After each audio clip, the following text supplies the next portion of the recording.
বাঙালি জীবনে বইছে বৈশাখী হাওয়া। অপেক্ষা মাত্র কয়েক ঘন্টার। দেশজুড়ে নববর্ষ বরণের প্রস্তুতি চলছে পুরোদমে।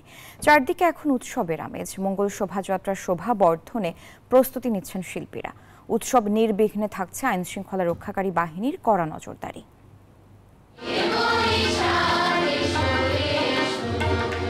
দুয়ারে দাঁড়িয়ে পহেলা বৈশাখ, তা বরণই যেন প্রাণের ছোঁয়া লেগেছে সংস্কৃতির পীঠস্থান যশোরে।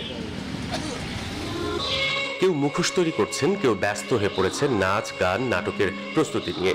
বাঁশ আর কাগজ দিয়ে কেউ তৈরি করছেন টিয়া, পেঁচা, ফুল, নানা রঙের মুখোশ। গভীর মনোযোগে কেউ বা জল রঙের ছবি আঁকছেন, কেউ বা নকশা করছেন কাগজে। নানা আকৃতি ও ধরনের মুখোশে দেওয়া হচ্ছে রং তুলির পরশ। আমরা এবার ডিয়াল অঙ্কন করছি বর্ষবরণ 1431 উপলক্ষে। বৃহত্তর উৎসব আর সার্বজনীন উৎসব, দুই উৎসব মিলে মানুষের মধ্যে একটি আনন্দের বন্যা বয়ে যাচ্ছে।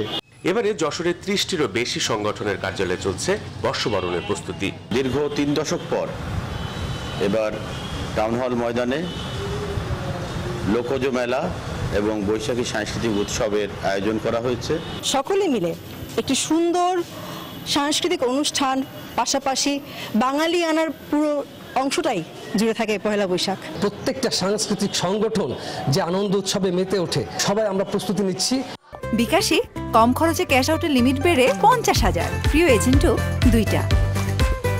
পুরনো বছরে ঝঞ্ঝা দূর করে নতুন বছরকে স্বাগত জানাতে উন্মুখ হয়ে আছে বরিশালবাসীও। বাঙালি ঐতিহ্যকে ফুটিয়ে তুলতে উদীচীর শিল্পী ও কর্মীরা ট্যাপা পুতুল, ময়ূর, পাখা, বিভিন্ন আকৃতির মুখোশ, রাখি সহ বিভিন্ন উপকরণ তৈরিতে ব্যস্ত সময় পার করছেন। বাংলা নববর্ষ বরণে প্রভাতী অনুষ্ঠানের জন্য আবৃত্তি, গান, নাচেরও মহড়া চলছে সমান তালে।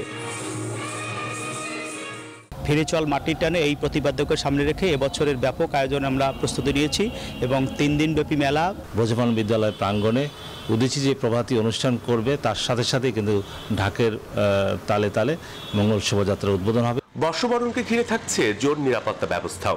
2টো মঙ্গল শোভাযাত্রা হবে, একটা হচ্ছে বিএম স্কুল থেকে, আরেকটা হচ্ছে সার্কিট হাউস থেকে বের হবে এবং 2টো শোভাযাত্রার ব্যাপারে আমাদের কঠোর নিরাপত্তা ব্যবস্থা থাকবে। বর্ষবরণ ঘিরে সারা দেশেই আয়োজন করা হয়েছে বৈশাখী মেলারও। Desk report, news 24।